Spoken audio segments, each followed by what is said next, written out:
Hello everyone, how to towards back with another new video, and in this video I'm going to tell you how to share your text or any statement in your story on Facebook Lite app.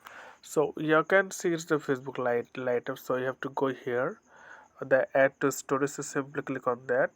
Once you click on that, then you can see the right left corner, it's called text. Simply click on text.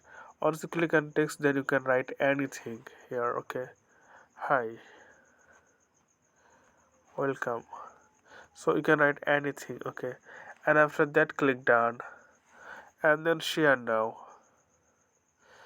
and it takes few time to share in your story. And then your so you can see it's adding story, it takes few time to share. So once it finishes, then your friend or your public people will see this. So okay friend, I hope this video was helpful for you. So today's number, and thank you for watching.